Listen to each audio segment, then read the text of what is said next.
Welcome to all pathfinders. UPPCL executive assistant की answer key आने के बाद और आप सभी के वोट पोल के आधार पर हम इस एक्सपेक्टेड कट ऑफ को आज डिस्कस करने वाले हैं और इसके पीछे के उन कारणों को भी जानेंगे कि जिसकी वजह से मेरिट जो है पहले की अपेक्षा कम जाने वाली है और अगर आपके कितने मार्क्स बन रहे हैं कि आपको टाइपिंग में लग जाना चाहिए।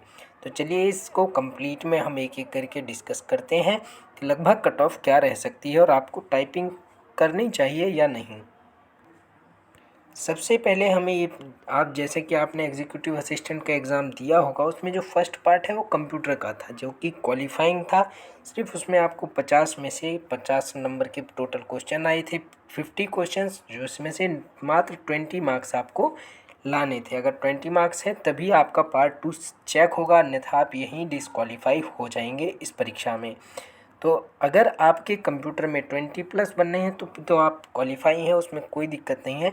लेकिन अगर आपके 18 या 19 मार्क्स भी बन रहे हैं तो भी आप अगर पार्ट 2 में अच्छे मार्क्स हैं तो बिल्कुल तैयारी में लग जाइए। आपको टाइपिंग ज़रूर करनी है क्योंकि नॉर्मलाइजेशन प्रक्रिया में पहले भी देखा गया है, ऑफिस असिस्टेंट की वैकेंसी में भी, अदर वैकेंसीज़ में भी, कि जिनके 18 और 19 मार्क्स हैं, नॉर्मलाइजेशन की वजह से ही मार्क्स बढ़ के 20 या 21 या इससे ज़्यादा हो जाते हैं, यानी क्वालिफाई हो जाता है।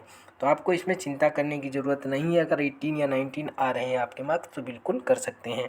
अब पार्ट 2 देख लेते हैं, जो कि सेकंड पार्ट था, ये मेन पार्ट है। इसी पर आपकी फाइनल मेरिट और टाइपिंग के लिए भी मेरिट इसी में ही लगने वाली है, जो कि टोटल 180 मार्क्स का ये पेपर हुआ था, 180 नंबर का, जिसमें रीजनिंग 45 मार्क्स की, जीएस 25 का, हिंदी 55 और इंग्लिश भी 55 नंबर की आई थी पूरे पेपर में। अब सबसे मेजर यही है कि आपने इसमें कितने मार्क्स गेन किए हैं, उसी आधार पर मेरिट लगाई जाएगी और उसी के आधार पर फाइनल मेरिट भी होगी। तो अगर आपके इसमें मार्क्स जो है सेशन वाइज कितने कितने बन रहे हैं या कंप्लीट कितने बन रहे हैं, इसके लिए आप कमेंट बता सकते हैं या फिर चैनल के कम्युनिटी में जा कर के वोट पोल कर सकते हैं। वहाँ से हम एग्जैक्ट कट ऑफ को भी देख पाएंगे, क्योंकि ज़्यादा से ज़्यादा संख्या में अगर पार्टिसिपेट करते हैं तभी हम उसका एनालिसिस ईजिली कर पाएंगे। तो चलिए देखते हैं इसके पीछे के जो मेजर कारण थे क्या क्या रहे हैं। तो इसके पीछे जो मेजर कारण है कि कट ऑफ कम रह सकती है, उसमें यह है कि लेवल ऑफ एग्ज़ाम, यानी जो एग्ज़ाम का लेवल आया है 21 से लेकर पूरी 30 तक की सभी शिफ्टों में, वो इजी टू मॉडरेट रहा है, लेकिन किसी किसी शिफ्ट में हार्ड भी आया है। जैसे कि 24 तारीख के दोनों शिफ्टों के एग्ज़ाम काफ़ी हार्ड आए थे और अन्य जैसे ही 23 तारीख की फर्स्ट शिफ्ट का एग्ज़ाम भी मॉडरेट से हाई लेवल में था। तो इसी तरीके से लेवल जो एग्ज़ाम का था वो अलग अलग था, तो इसकी वजह से नॉर्मलाइजेशन में इसका बहुत बड़ा असर होने वाला है। और सबसे बड़ी बात है नंबर ऑफ़ पोस्ट। यूपीपीसीएल आप जैसा कि जानते हैं कि बहुत ही कम वैकेंसीज़ के लिए अपना आवेदन पत्र मांगता है, यानी भर्ती कराता है। तो इसमें 1273 पद हैं, ये काफ़ी अधिक होते हैं अगर हम यूपीपीसीएल की अन्य भर्तियों की अपेक्षा इसको कंपेयर करें तो नंबर ऑफ़ पोस्ट भी हैं, जिसकी वजह से कट ऑफ कम जा सकती है। नॉर्मलाइजेशन मार्क्स ये तो बिल्कुल असर करेगा ही करेगा, यही सबसे बड़ा कारण होगा कि आपकी कट ऑफ में बहुत ज़्यादा अंतर आएगा। आपके रॉ मार्क्स और जो आपका नॉर्मलाइज मार्क्स होगा, इसकी वजह से बहुत बड़ा डिफरेंस आने वाला है। और सबसे मेन है इसमें टाइपिंग, क्योंकि टाइपिंग इसमें दोनों ही मांगा गया है, हिंदी प्लस इंग्लिश दोनों में आपको टाइपिंग करना है, दोनों ही क्वालिफाई करने हैं, तभी फाइनल सिलेक्शन होगा। तो ऐसा होता है कि बच्चों को इंग्लिश की टाइपिंग आती है लेकिन हिंदी की नहीं आती। तो हिंदी में भी एक कंडीशन है कि इसमें सिर्फ आपको कृति देव 101 या फिर इसी के 111 फ़ॉन्ट पर ही आपको टाइपिंग देनी है, यानी कृति देव में हिंदी पे। बहुत से स्टूडेंट्स जिन्हें इंग्लिश आती है वो मंगल पे कर लेते हैं, क्योंकि अदर डिपार्टमेंट्स जैसे यूपी ट्रिपल एससी है, इलाहाबाद हाई कोर्ट है, ये मंगल फ़ॉन्ट पर मांगते हैं, मंगल फ़ॉन्ट पर। तो कुर्ती देव भी बहुत बड़ा मेजर फैक्टर होने वाला है, टाइपिंग की मेरिट कम जाएगी। तो चलिए देखते हैं लगभग एक्सपेक्टेड मेरिट क्या हो सकती है।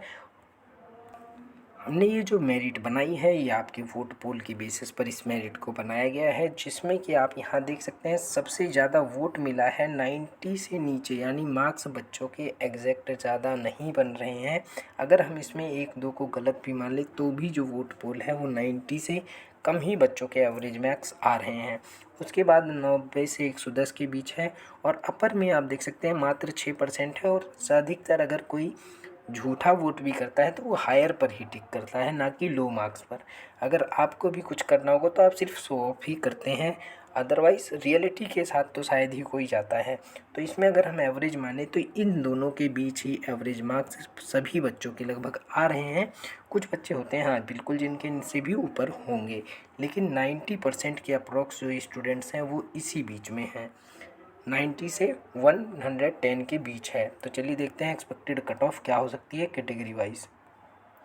अगर हम कैटेगरी वाइज बात करते हैं कि कट ऑफ क्या हो सकती है, तो अगर आपकी जनरल कैटेगरी में 110 यानी 110 से प्लस मार्क्स बन रहे हैं तो बिल्कुल आपको टाइपिंग में लग जाना चाहिए। और ईडब्ल्यूएस और जनरल में ज़्यादा डिफरेंस नहीं होता है, तो 108 मान सकते हैं, ओबीसी में 105।